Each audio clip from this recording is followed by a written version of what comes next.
everyone. I'm Anna Zhang, and I lead mobile product at Starwood Hotels and Resorts. And chances are you probably stayed at one of our brands, such as the Westin, the St. Regis, the W, Sheraton, and so forth. Prior to joining Starwood, I worked on the agency side, building out mobile experiences and e-commerce sites for clients such as De Beers, Kia, and Tide. Super excited to be here with you all today. So the first thing that I want to touch upon is the SPG app, just to sort of lay the groundwork before I go into tips for really scaling your app for different markets globally. So the SPG app is short for Starwood Preferred Guest App. So it is our loyalty app that allows our members to do things like research their interesting traveling destinations, book an upcoming stay, check their points balances in terms of their loyalty rewards, and also really experience innovative on-property technology, right? And we like to think of the app as a handy tool for you as you go on your travel journey across all 13 of our hotel brands and over 1,300 hotels worldwide. So here we have some key slides showing what the app looks like in terms of its home screen, and this is my account. So as you can see, I also have an upcoming stay at the St. Regis DC next week for work. And the SPG app is available on both Android and iOS. And on iOS, it is available on the Apple Watch and on the iPad as well. On both platforms, it's currently available in 4 languages: English, Spanish, Japanese, and Chinese. And here you can see this is our Apple Watch experience. And what I really love about all of our apps across all platforms is that they really leverage data that we know about you and where you are in your travel journey to customize the content and features. So for example, when you're in stay at the W Hotel, we will show you certain features and certain content around dining options, what's nearby, versus if we know that you're at home and you're just trying to manage your upcoming reservations. So we really customize the app experience according to what we know about you. So the first tip that I want to share is really meet your users on their preferred platform. So for example, China is a really important market for us. Over 20% of our bookings and our revenue comes from the Chinese market. So when we were looking at the Chinese market a few years ago, we really had to look at platforms such as WeChat, right? And WeChat currently has over 750 million monthly active users in China alone. So for us, it wasn't really a question of, let's force them onto our existing platforms and our existing products. No, it was really about making sure that we do the work to build out a great SPG app experience on the WeChat channel. So as you can see here, this is what the SPG app looks like on the WeChat channel. And we really took the time to build out and highlight features that we knew was really important for that audience and that target. And that target market. So for example, all the way on the right-hand side, you can see these lovely pictures of seafood and food. We know that our food and beverage loyalty program is super popular in China. That is a program that allows you to earn star points and also get certain promotional offers as a loyalty member, even if you're not staying at a hotel.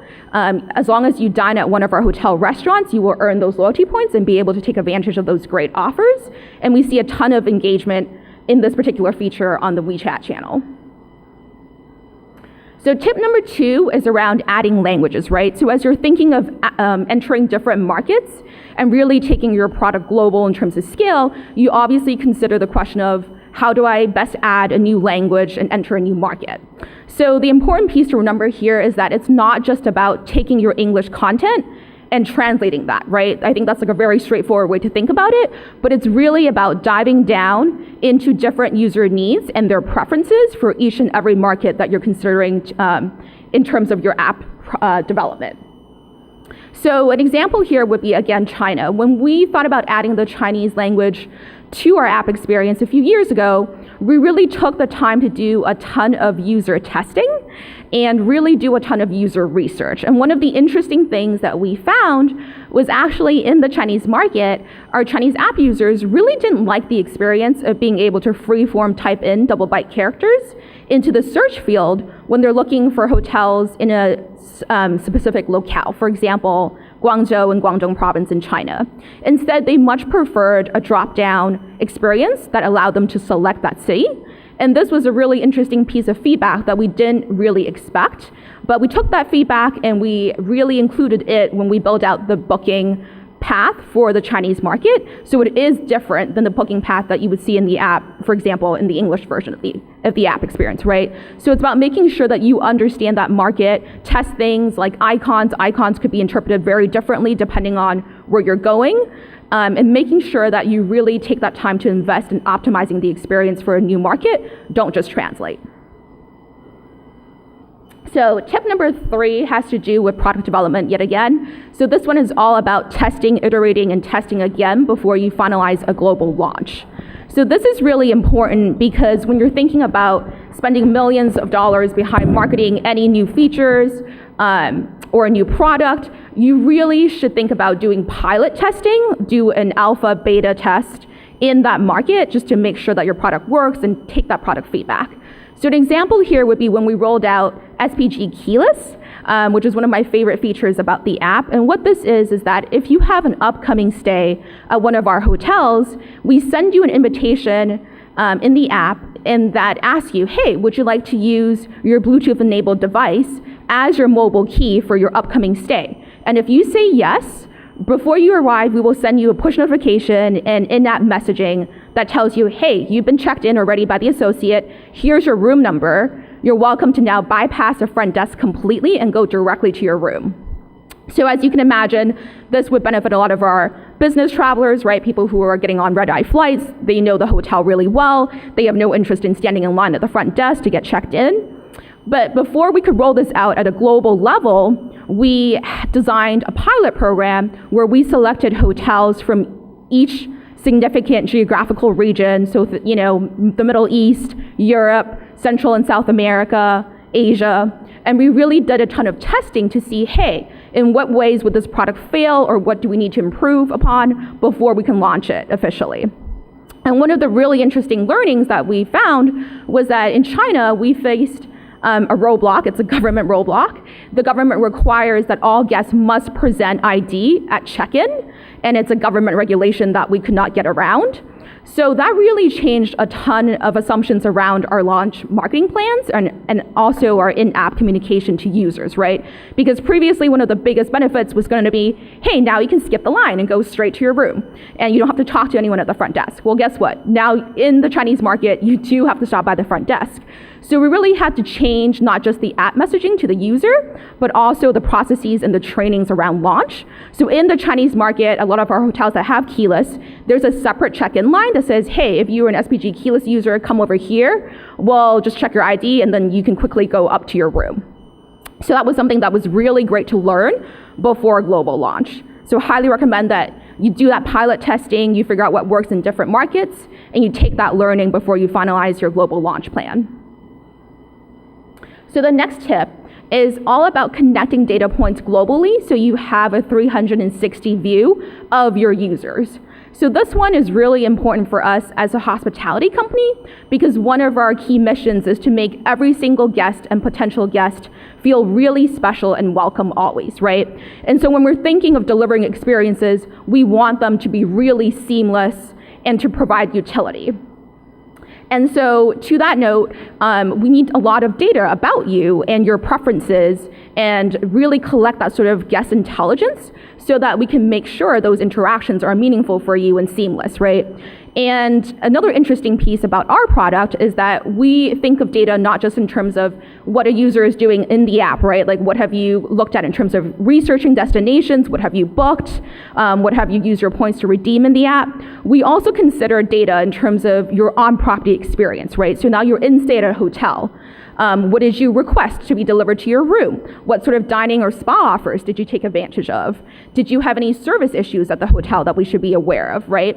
So there's a ton of data points across not just the app, across all languages, but also across our 1,300 properties worldwide for us to really work out a strategy to capture that data, connect it and share it in close to real time, and then turn that into actionable insights so that our associates and our marketing teams can leverage that data and act upon it, right?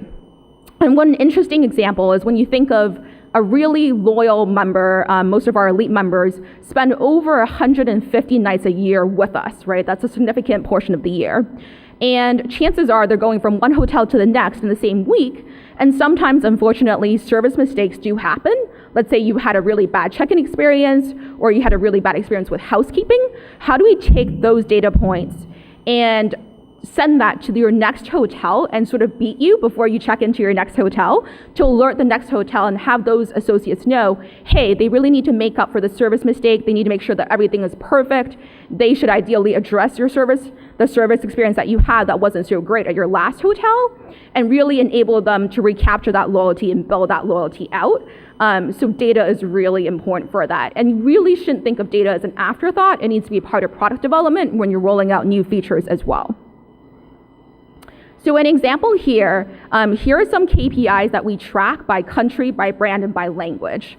So number one is keyless take rate. So this is how many people have actually participated in the keyless experience out of those that were eligible. And also associate and guest satisfaction index. So this one is really interesting because we care not only about our guests and our app users, right? But we also care about our associates. If we're rolling out a new feature such as SPG Keyless, how does that impact the associate? Does it make their lives more confusing, less confusing? So we're really tracking that as well. We also track things like your request types, what did you request pre-arrival and also in stay, your preferences, what type of room do you like? If you're at the Westin, do you use the Westin workout gear that they provide? We also do things like track data around points redemption, right? So you have all these star points. How are you going to use them? Are you using them with our airline partners like Delta? Are you using them to purchase experiences around art and music? Are you using them to redeem free nights? So we gather all that data and we leverage that data to create meaningful interactions with our guests no matter where they go. Tip number 5. Tip number 5 is all about being proactive when you're doing your product development, right? So proactively create opportunities for your marketing and your brand teams to customize their offerings for each market. So a good example of this when it comes to the SPG app is that when we were developing the app, we really took the time to think through where are some areas in the app where we can give brand teams and give marketing teams the flexibility to customize the content and the promotions that they want to show. So for example, here all the way on the left, you can see that for the Chinese market, our marketing teams have chosen to highlight this partnership with China Eastern Airlines to talk about all the benefits that you get from being an SPG member if you fly with them. And all the way on the right, you see an offer that's more directed towards the American market. And it highlights our Amex co-branded card and sort of the rewards that you can accumulate by participating and getting that card. And in the middle, we also have this area when you're in stay at a hotel to allow that hotel and that brand to showcase any in-stay offers they might want to show to you. So for example, at the WDC when I stay there, there's treat yourself or treat a friend to free drinks at the bar. So that was an offer that that hotel and that brand decided to show. So really taking the time to think through areas of the app where you can do that work to accommodate brands and marketing teams as they want to direct individual content offerings to different markets.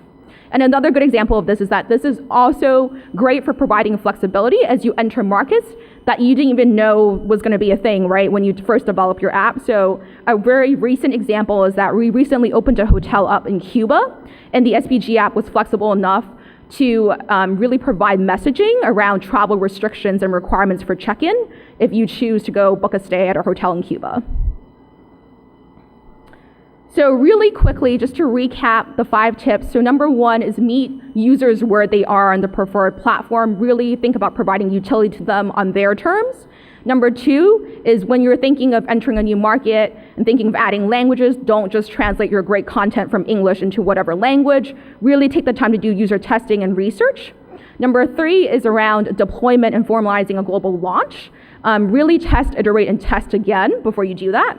Number 4 is around data. Data points are really important, especially on a global level. Make sure you take the time to define your KPIs, define your data strategy, and make sure that your whatever data that you do capture is actionable as well for whoever has to use it. And number 5 is be proactive about creating opportunities for your brands and for your marketing teams to really customize their offerings and their communication to different markets. Thank you.